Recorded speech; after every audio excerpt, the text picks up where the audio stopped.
Hi, everybody. We are here in Las Vegas. We are almost live from Groceryshop 2025. My name is Peter Breen. I'm going to be coming at you over the next 4 days to get you some interviews with Publicis Commerce executives and thought leaders, just to get everybody's perspective on the key themes and the important takeaways that they're encountering here at the show. We're kicking things off now with Jason Goldberg, who is Chief Commerce Strategy Officer for Publicis Group.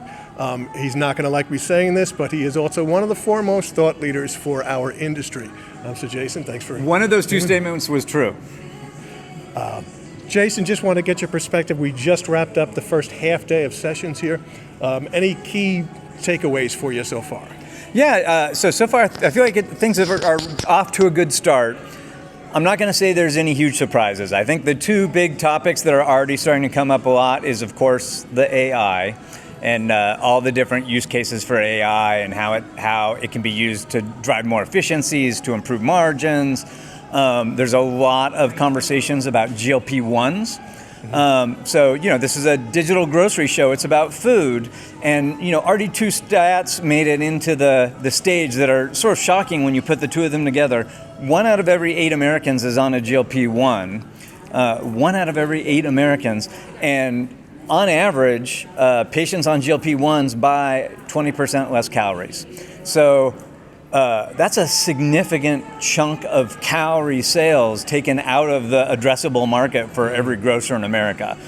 So what then becomes super interesting is, well, what are we going to do about that? What are the alternative things? We heard from Haleon talking about how they're buying more vitamins and products to help remediate the side effects of GLP-1s. And so the total budget isn't necessarily going down, but it's shifting from unhealthy calories to more health-oriented products. And then, of course, in the keynotes, we heard all kinds of interesting things. Thrive Market in particular is really talking about the challenges to eating healthy in America and how, half of Americans don't live within driving distances of a health food store, and this plethora of confusing information about even what is healthy to eat. So I think we're going to see a lot of those kinds of conversations at Groceryshop. What I didn't hear in day one is a lot of discussion about retail media. If I was a betting man, that's going to be the other third big topic that we'll probably be talking about by the end of the show is AI, health, and GLP-1s, and the explosion of retail media. And this year, I would expect a lot of the retail media conversation to be kind of moving from the on-site retail media on websites to in-store retail media, reaching those shoppers while they're making a purchase decision in the aisle in a Sam's Club, for example. So I think those are all going to be really interesting. I'm really looking forward to hearing from everyone and learning. Okay, and now you yourself are going to be on the stage a couple of times.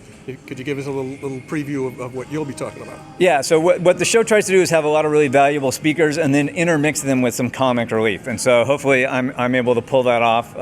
My family tells me all the time I'm not funny, so we'll see if I prove them right.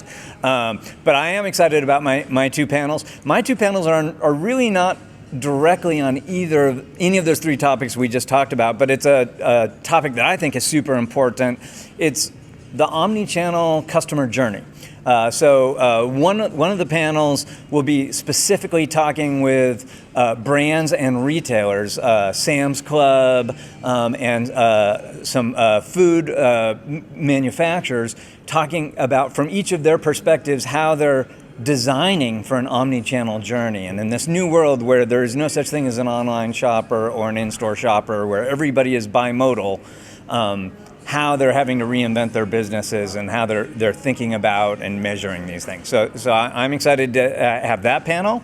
And then that's Tuesday. And then Wednesday, we're wrapping up the show with a real panel, interesting panel talking about sort of the expansion of all the places where people are discovering grocery products and buying those grocery products. So this is where we get into all the discovery, moving from the shelf of the store to social media and TikTok shops, which will be one of my panelists, or DoorDash, and talking about delivering groceries with your ready-to-eat restaurant meal with a double dash.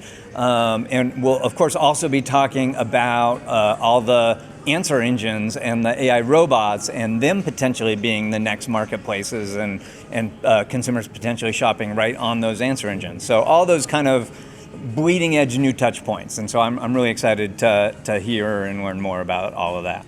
Both sound really great. And if you'd like to hear more of Jason's thoughts about the show, you can join us for a recap webinar with Jason and a few other Publicis Commerce executives on October 8th, 2 p.m. Eastern. You can find information about how you can join us there in the copy that will follow along with this video on LinkedIn. So please keep on the watch out for other interviews with Publicis Commerce almost live from Groceryshop over the next few days. Thank you. Thanks, Peter. Happy commercing.